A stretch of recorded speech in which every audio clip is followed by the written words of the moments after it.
Good morning, everyone. Good morning. Good morning. So happy to see everybody here this morning. Can't see your smiling faces, but I know you're smiling underneath there. So, Dr. Maurita will be our speaker this morning, and we have a new special guest musician. That's Rebecca Hall. She'll be playing her flute. And we have our in-house musician, Rick Milan. We're so happy everybody's here. And if you could please turn your phone off or put it in some way that it won't buzz with your hot rock and roll music during the service. That'd be great. Thank you. Bye.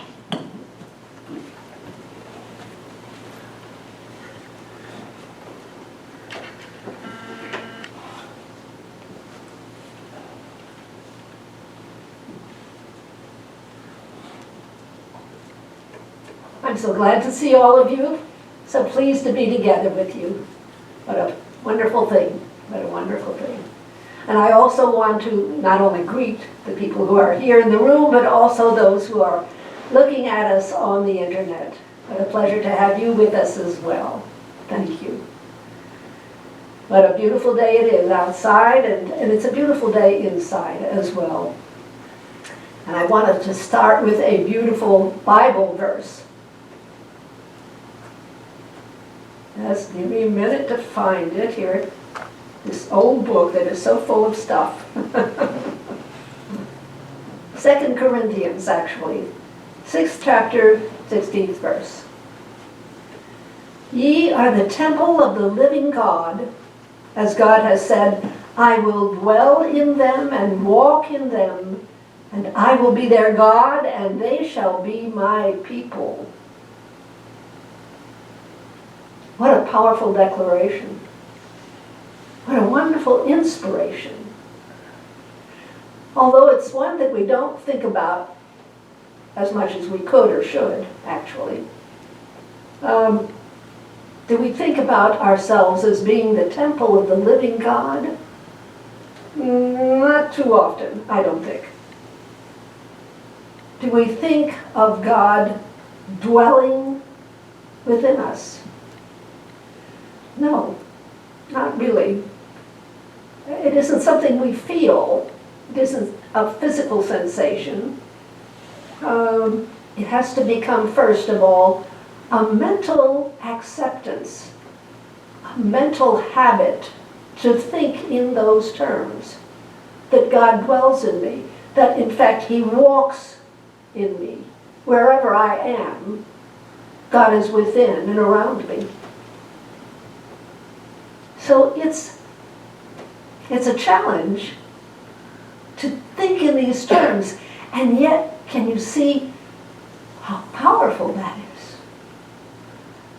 How that supports and will sustain us through whatever we have to be handling at that time, whether it's physical challenges or financial challenges, interpersonal, work, home-related, whatever. If we can interact with other people, and most especially interact in our own heads with ourselves, with the idea that I'm the temple of God. How precious that is. God is within me, I will dwell in them, and wherever I am, I will walk with them, he said. Wonderful words. Words of encouragement. Words of uplift. But we have to do the work. We have to think in those terms. And when we do, the freedom we have, the freedom we feel, our self-esteem goes way up. Our confidence in ourselves expands. So, look it up in your own Bible. 2 Corinthians 6, chapter 61st. Ye are the temple of the living God, as God has said, I will dwell in them and walk in them, and I will be their God, and they shall be my people. Whether we know it or not, we are His people. but consciously knowing it, feeling it, living with that idea, that truth. That is powerful. That is powerful. Now, shall we say, our statement of being, you'll find it right over here on the TV. God is all, both invisible and visible. One presence, one mind, one power is all. This one that is all is perfect life, perfect love, and perfect substance. I am the individualized expression of God, and am ever one with this perfect life, perfect love, and perfect substance.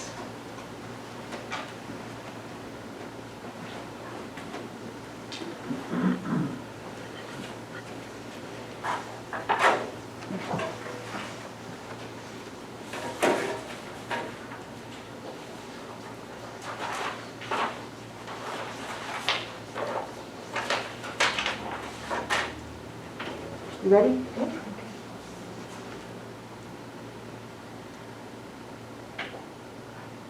Hold on.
Later.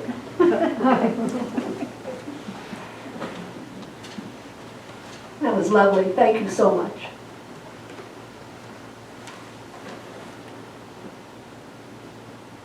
We're now going to have our healing meditation. A time when we get still and just go within ourselves.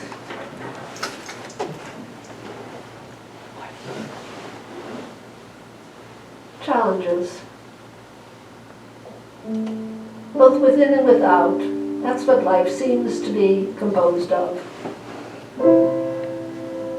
One thing and another is attracting our attention, our concern.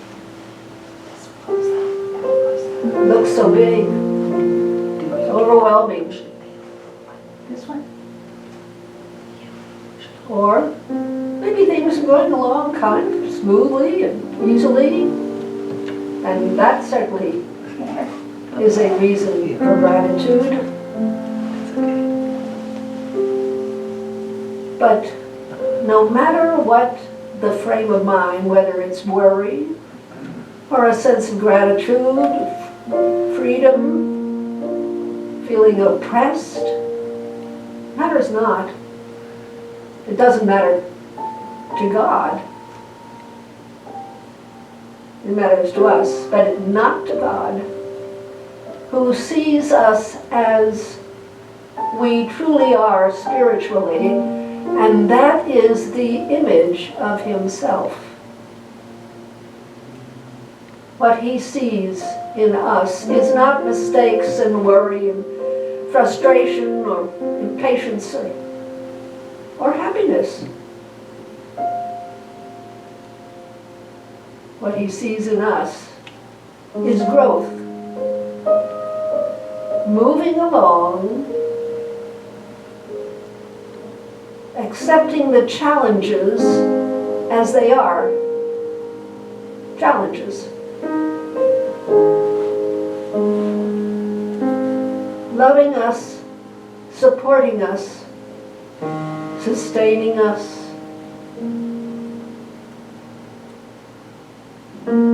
There always. A sort of spiritual cushion.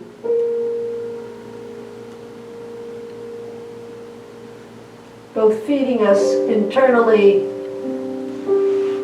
as well as buffering us against the things we fear or are concerned about the most. But we need to take advantage of that. And right now we can. That's the object of this time.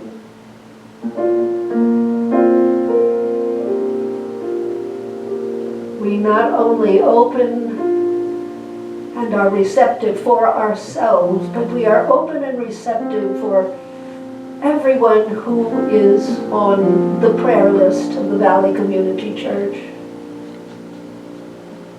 For those people who mourn or are fearful, those who are hungry this day,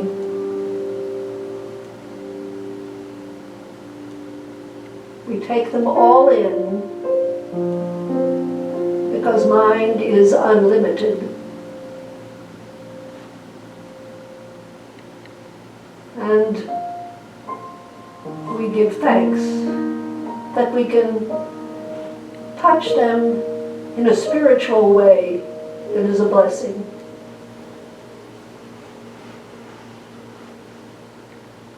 And we're speaking not only of people in our own country, but throughout the world.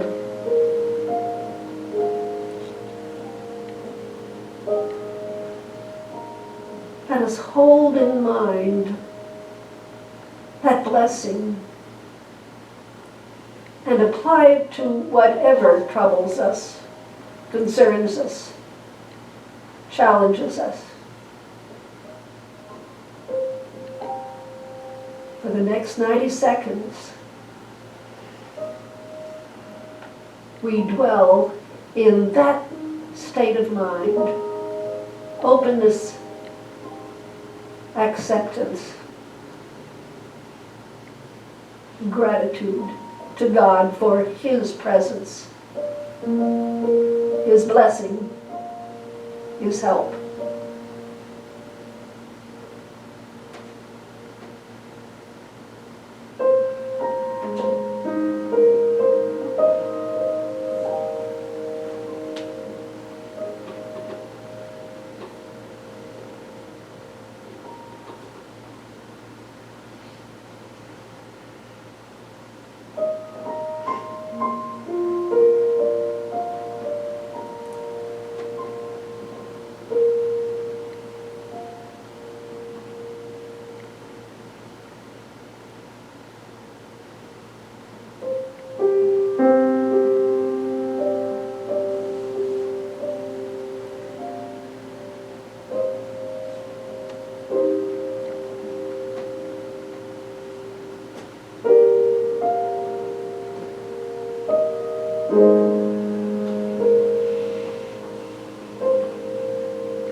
Come unto me, all ye who labor and are heavy laden, and I will give you rest.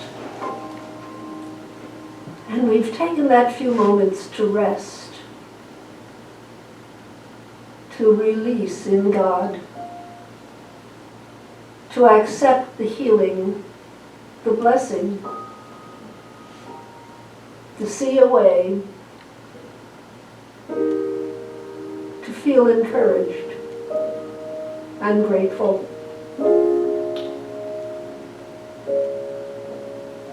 Beloved Father, Mother God,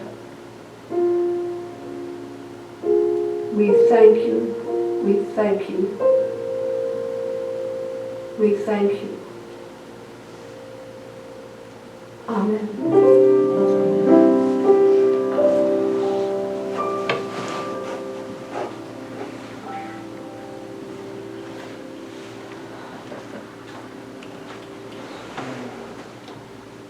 And now, shall we say the affirmative Lord's Prayer? Well, it isn't just affirmative. This is a translation, a modern translation of the Aramaic language, the language of Jesus. And it enlarges on a little bit on the Lord's Prayer and makes it, at least I think, more immediate, more present to today's challenges. So shall we say it together? Our Father, who is everywhere, your name is sacred, your kingdom is come, your will is throughout the earth, even as it is throughout the universe. You give us our needful bread from day to day, and you forgive us our offenses, even as we forgive our offenders. And you let us not into materialism, but you separate us from error, because yours are the kingdom, the power, and the song and praise from all ages, throughout all ages, sealed in faith, trust, and truth. Amen. Amen.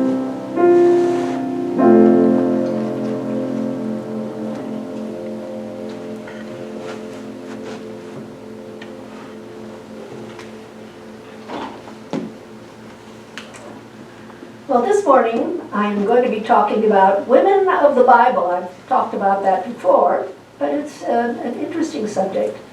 Women of the Bible, Deborah.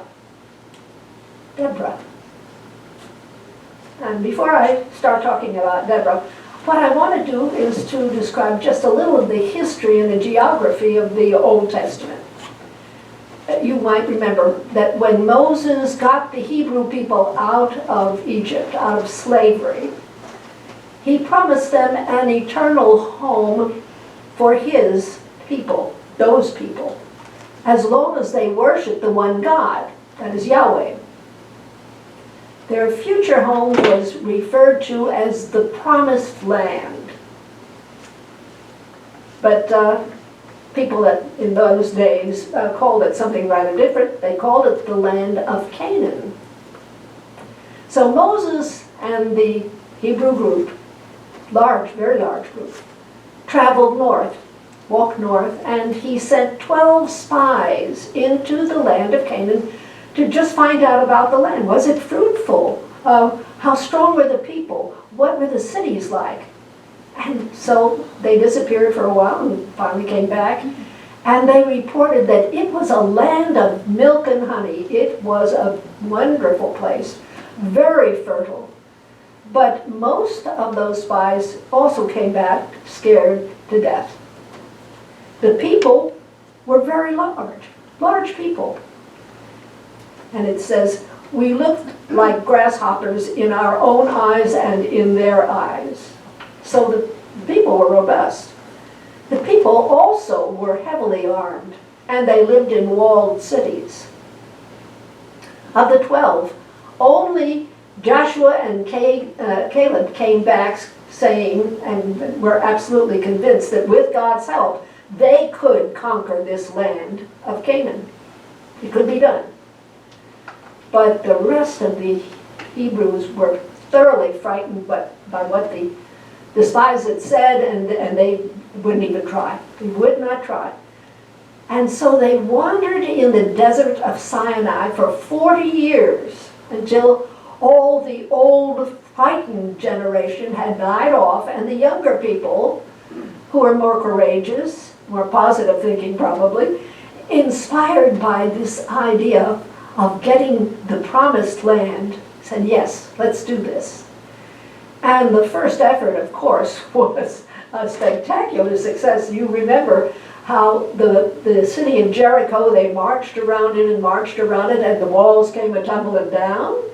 Well, can't get any better than that. But that was kind of good press, because it's thought that what the Hebrews actually did was to just gradually move into Canaan, kind of infiltrate into Canaan, and they just didn't make their presence too certainly obnoxious, but you know, they held their peace and didn't make any waves. And at first, of course, they didn't compete with the Canaanites for that fertile land. Now, I'm sure they were envious of it, but they didn't compete at first. They were sheep herders, after all. And so they were tolerated by the Canaanites. So they could move their sheep around, that was all right. But what the Canaanites would not allow, and was very difficult for the Israelis to understand or cope with, was they wouldn't let them travel or sell their wares on the roads of Canaan. These heavily traveled roads. That was a difficult thing to bear. Also, it was the accepted practice that when a foreign group moved into an area, they would, in order to fit in better, they would worship local gods, as well as their own God. In addition, after a period of time, they started intermarrying with the local population. So consequently, the Hebrews had fallen away from the strict observance of the worship of their own God, Yahweh. Also, the Canaanites had developed iron weapons and chariots, which were much stronger weapons of war than the bronze weapons that the Israelis had, the Hebrews had. Now I want to tell you a tiny bit of the geography of this time in history.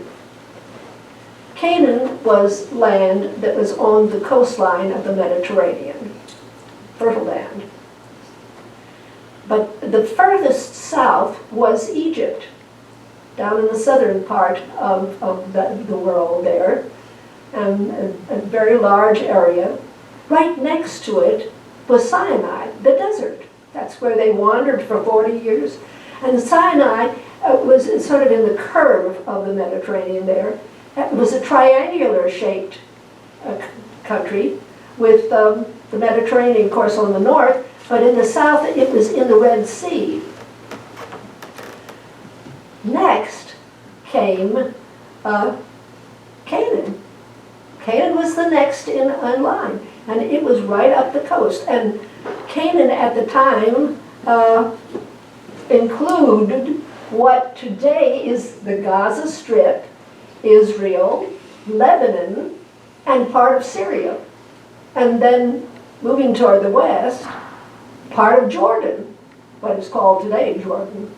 So you see, it was not a small piece of territory at all. It was a pretty large country. But furthermore, and most importantly, as I said before, the kings of Canaan had acquired the skill of making weapons of iron. The king of Canaan, a man by the name of Nabon, had oppressively ruled the Hebrews for something like 20 years because of the superiority of his iron weapons.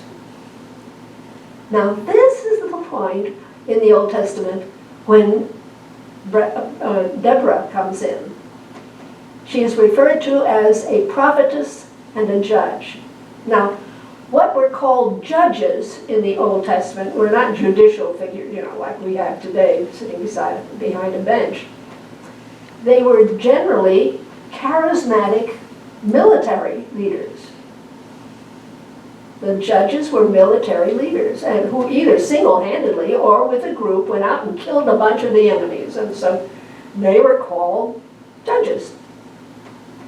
Now, a woman being this kind of a leader is nothing short of extraordinary, because women were never found in these kinds of positions. They never had this kind of authority. Deborah was the first and last, actually, who had that. Women were routinely considered property, chattel. They were owned and controlled by their fathers, and then when they married, by their husbands, and when their husbands died, by their sons. But Deborah was unique.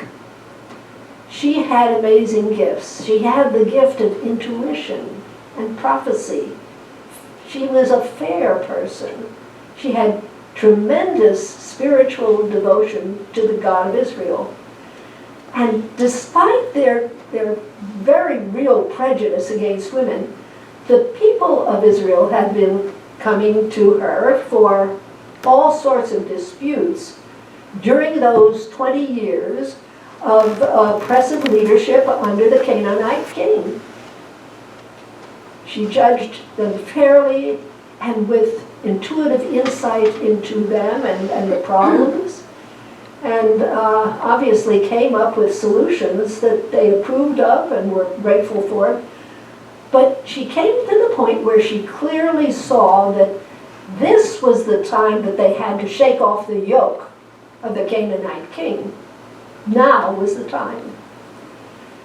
What did she do? She called on the most outstanding military leader among the Hebrews, a man by the name of Barak. And she told him, and I quote, "Hasn't the God of Israel commanded you, saying, 'Go and dwell on Mount Tabor, and take with you 10,000 men from the children of Naphtali and Zebulun?'" No, Naphtali and Zebulun were two of the tribes of Israel. And he was to get 10,000 men from them, and he was to wage a war against Sisera, who was Nabon's general. Sisera. And not only Sisera, but this Canaanite army that included 900 of those dreaded iron chariots and all the horses to carry them along, and soldiers who were completely outfitted with long bows and arrows tipped with iron, and iron swords and shields and body mail even. How could anyone using just bronze weapons prevail over this kind of powerful force? How could that be? So Barak answered her, "If you will go with me, then I will go, but if you will not go with me, I will not go." Can you imagine? a Hebrew man saying this. But that was the regard with which they held her. She was there, it would be okay. Well, without her, he wouldn't go into battle. With her, he would. But the interesting thing was that she said to him she would go, of course, but she informed him at that time, with that powerful intuition of hers, that he would not get the glory for winning the battle. The glory would go to a woman. Oh. Ooh. How? How could the Hebrews have possibly won over this powerful, equipped force? How? God sent a terrible sleet and hailstorm. The wind blew right into the faces of the Canaanites, immobilizing all those iron chariots in deep mud, bogging down the Canaanite army with their heavy iron mail and swords and shields. They didn't have steady footholds anywhere. And the lightly armed Hebrews had no problem at all cutting them all down. But General Sisera escaped. He ran off. He went to the nearest small town, and he took refuge in the tent of a woman whose husband was supposed to be an ally of the Canaanites. He was going to be safe there. This woman invited him into the tent, and he asked, of course, for water, and she brought him milk. He was absolutely exhausted from the exertion of that day and from losing that battle so horribly. He was exhausted, so he lay down. She covered him with a blanket. He told her that she was to stand outside the tent and assure that anybody who asked that nobody was inside. And Sisera fell soundly asleep. And Jael was the name of the woman who was gave him the milk and covered him with the blanket. Jael picked up a tent peg and hammer and pounded the tent peg into his temple, killing him. Quite a hostess. When General Barak came looking for Sisera, he wanted to catch up with him and kill him himself. Jael went to meet him and said, "Come, I will show you the man whom you seek." And in the tent there lay Sisera dead with a tent peg right in his temple. That military victory brought 40 years of peace and freedom to the Hebrews. And during that whole time, Deborah, by common consent, continued to be a prophet, psychic, a source of spiritual counsel for the Hebrew people. She advanced the cause of the Hebrews gaining control of what Moses called the land, or the promised land. She's unique in the Bible. She really is. So different from the other judges, because A, she's a woman, and she really is a prophet, and she was a judge between people's difficulties and getting along, and she was a spiritual leader as well. Extraordinary woman. It's a wonderful story, isn't it? It's a great story. And believe it or not, it is one of the most ancient stories written down in the Bible. But here we are today. What can we glean from this woman who lived in 1100 BC? She was faced certainly with masculine prejudice, but she continued to cultivate those outstanding gifts of hers, and she used them to help her people for 60 years before she died.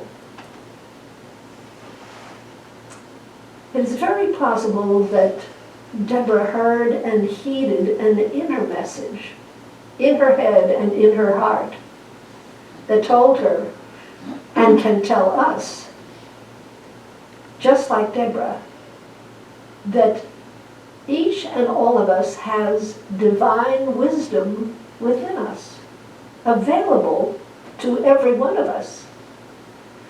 We are all one with the presence of God, because God is omnipresent. We were made in His image. What we might be able to do, we might choose to do, is instead of using our intellect or our sense of practicality in making decisions, we would go to this source of infinite wisdom within us. When we start saying to ourselves, well, should I do this or should I do that? Or maybe this would be best. And we don't know. Could we perhaps go about it in a different way? Shall we go within now and close our eyes and just relax? Make sure that our faces are relaxed, our shoulders are relaxed, easy. In a state of quietude, like Deborah, can we become mentally receptive to the inner divine wisdom that knows all things, that can show the path. Maybe not the path that's immediately and handily available, but a divinely wise path to take that will bless and benefit you and perhaps many others in the future. In stillness, an idea, a plan can unfold in a person's mind. The divine wisdom within is always available. Deborah changed the fate of a nation by turning to this divine power that we all have. Maybe we've never done something like this before. Maybe we've done it countless times, but shall we do it now? In mental stillness, open yourself to something, perhaps a decision that needs to be made, maybe a question that needs answering, something that needs to be done or said, preferably in a wise way. I'm going to give you just a little bit of time to think about that. Something that hangs either heavily or lightly in mind.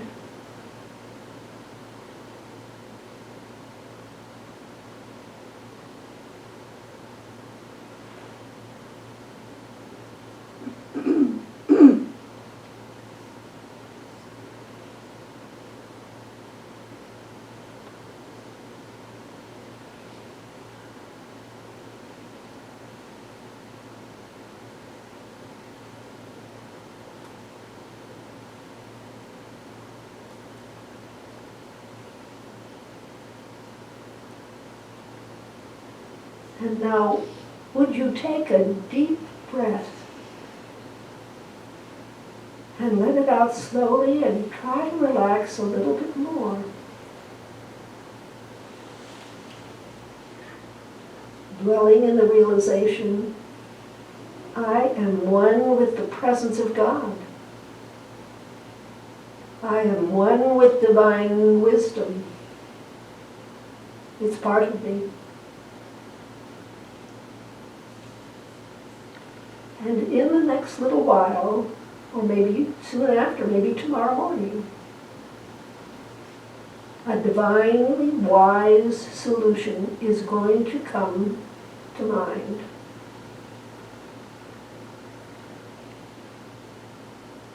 This is my inner spiritual nature, my divine wisdom, and it's going to come forth now or very soon.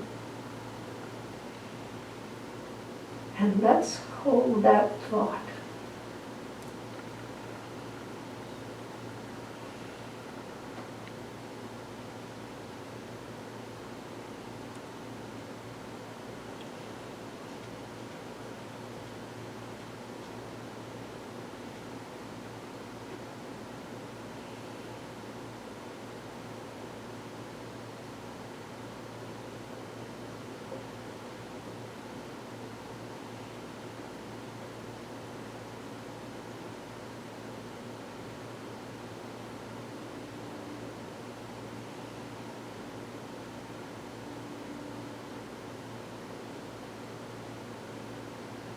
And now, would you please come back to present time and open your eyes.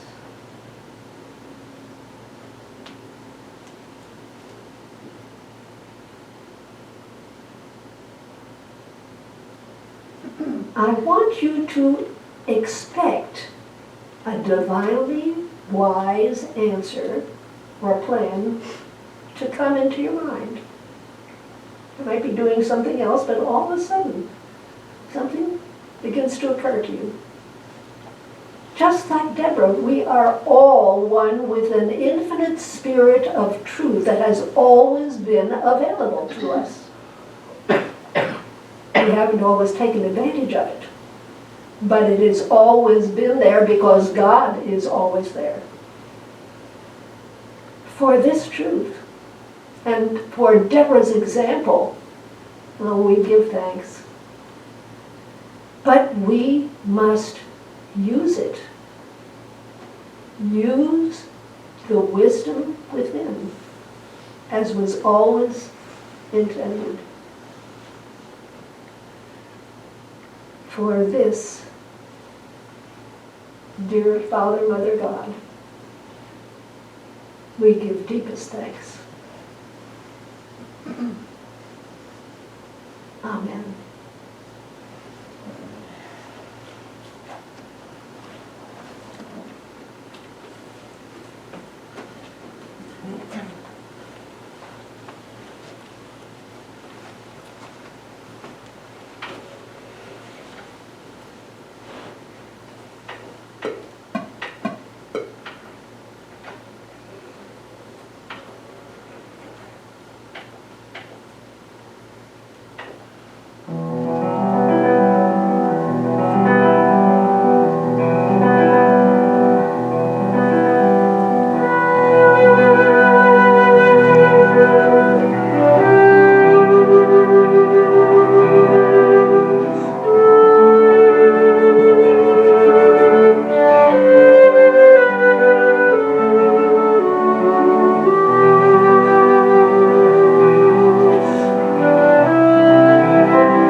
That was beautiful. Thank you so much.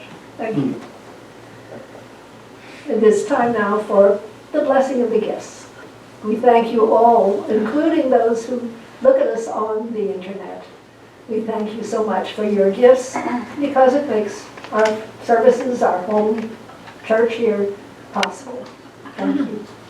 Thank you all. Now shall we say the blessing of the gifts together and read it in our hearts. Today I acknowledge God, omnipresent, as the source of all good, as the source of my good. With this acknowledgement, I accept His will, which is abundance in every aspect of my life. I release all thoughts of lack and limitation, and I'm open and receptive to the increased flow of abundance to me right now. I joyfully accept the gifts of life and give freely of the special gift that I am. Through me, God omnipresent blesses and multiplies this gift for all. Thank you, dear God.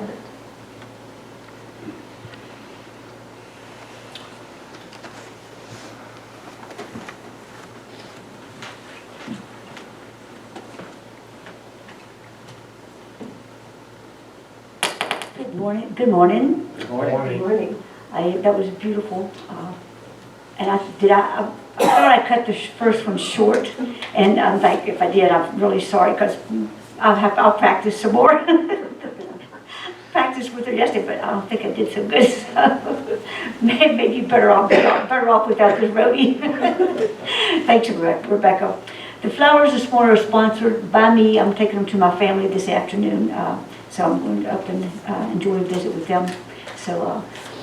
Want to let you know also that the flower calendar for the rest of the year is pretty empty. So if anybody wants to fill out a space and sponsor the flowers, they're $20. And the lady brings them. You can give them to somebody else or take them home, whatever you want. And as you can see, they're beautiful.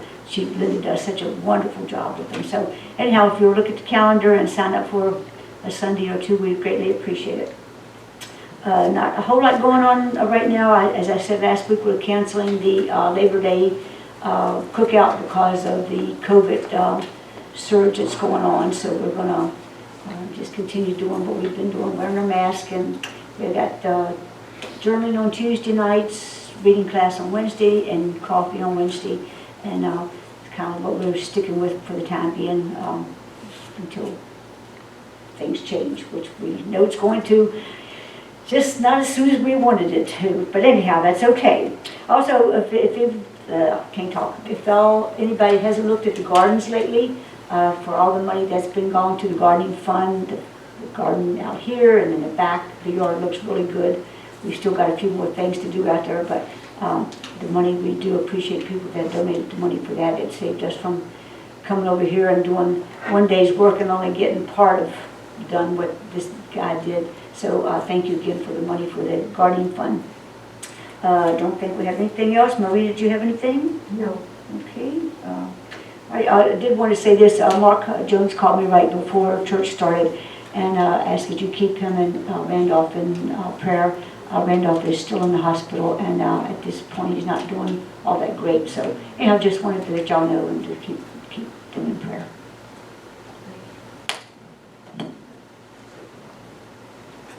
Thank you, Jen. Yes, ma'am. And we'll close our service today, as we have over the last number of months, by silently praying for our country, who needs prayers right now. So shall we all go with them?